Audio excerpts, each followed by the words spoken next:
The threefold challenge is this. We're launching a completely new automotive brand. We're launching an entirely new segment because Mini is the smallest car on the American road. And third, we were launching two models. The traditional approach to launching an automotive brand wasn't going to work.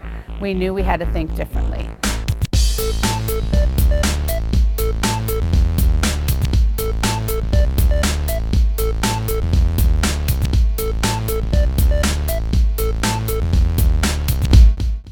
The unique thing about the Mini was it's been built for over 40 plus years in Europe. The original concept was developed by Sir Alec Izagonis, and his project was to develop a car that would be the smallest vehicle possible to fit four adults comfortably. So that same concept had to be done for the new Mini. And what's interesting is, normally when you're designing a new car, you have maybe 3 or 4 design concepts. For the Mini, it took 15. Because you literally were redesigning an icon. And our long-term vision is for the new Mini to become an icon in the United States as well. And that's very important for a few reasons. Number one, icons are always appropriate. They're never a fad. Icons are never out of style. And they're classless. And by meaning classless is that they appeal to people from 16 to 60. Considering the Mini's start and history in the UK helped determine how to look at its future. First off, we are going to celebrate it. We can't deny it. Mini is the smallest car on the American road, so we're going to have fun with it. Let's hit the road!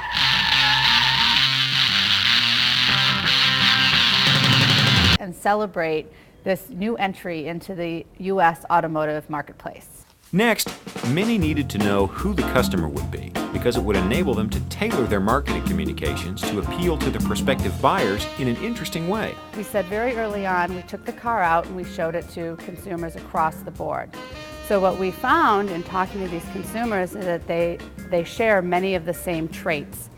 They're very successful in general, but they define success for themselves. So rather than a bank account being full, it's I might have the greatest collection of South African art. They are technologically savvy and very comfortable with the web.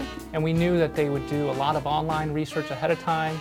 They know what they want exactly what they want, and as fast as they can get it. So there was this real mindset that started to develop, and we said, you know, this is very, very interesting because this is not a typical way to segment, and so this is going to have to force us to be incredibly creative in our approach to marketing.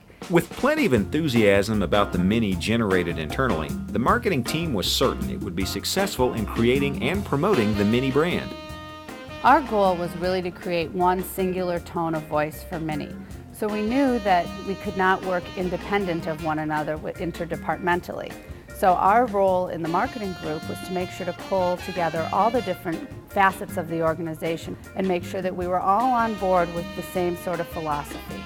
Part of differentiating Mini from its numerous competitors was determining what the competition was doing. So we started to take a look at what are other automotive companies saying. And the reality is all the other companies talk about driving. And we said, you know what?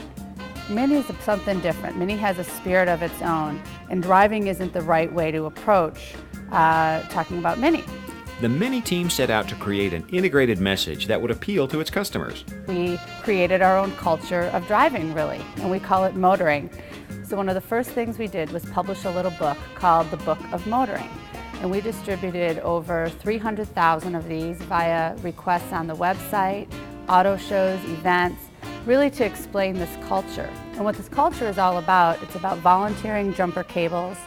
It's about more than going from A to Z, but it's everything in between. It's all about smiles, because a Mini makes you smile when you're motoring in it rather, but it also makes other people smile. It's about taking the long cut rather than the short cut. So for example, we have lines such as, once you've had small, you'll never go back. The SUV backlash officially starts now, and let's sip, not guzzle.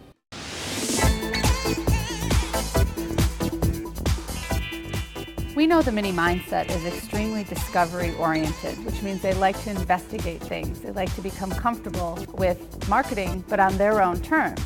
So MiniUSA.com became an excellent conduit for us, both in pre-launch, during launch, as well as then customer retention. Our pre-launch efforts included a CRM email campaign which netted 150,000 people raising their hands and registering on MiniUSA.com for more information.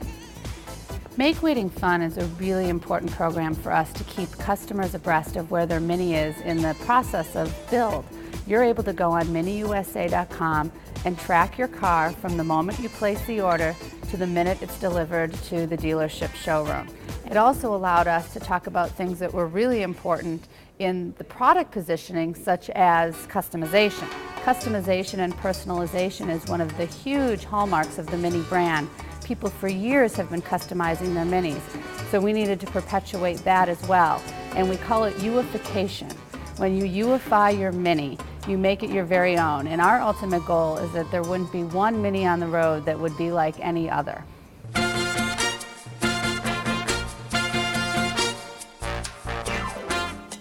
Mini uses several non-traditional approaches to distributing its message. By focusing on less expensive mediums such as print ads and billboards to communicate their message in new and edgy ways, they get a much bigger bang for their buck.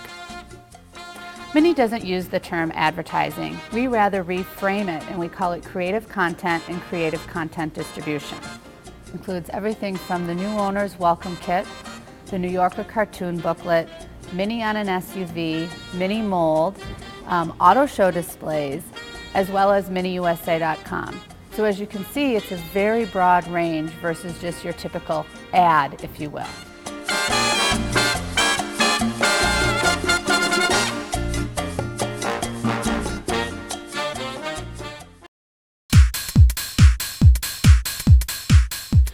Publicity has proved to be a most effective tool for promoting Mini.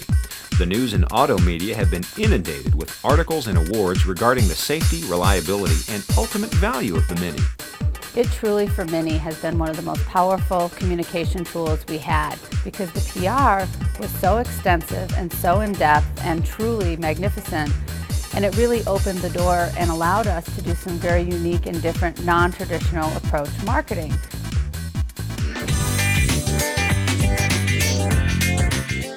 Although Mini does have salespeople who possess great knowledge about the engineering and qualities of the Mini automobile, they don't resemble the image of the average car salesman.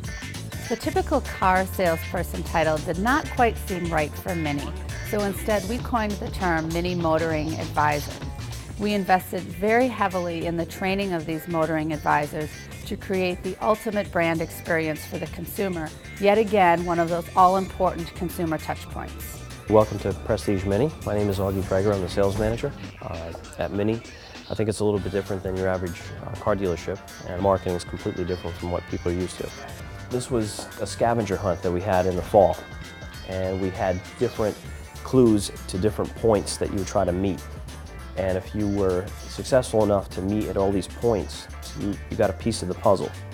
And whoever had the most pieces of the puzzle that met at the final destination and put it into the giant puzzle, which created the classic Mini at the end, got a prize. It was at an apple orchard in upstate New York. The Mini Motoring Advisors truly act as an extension of the Mini brand when it comes to the customer retail experience.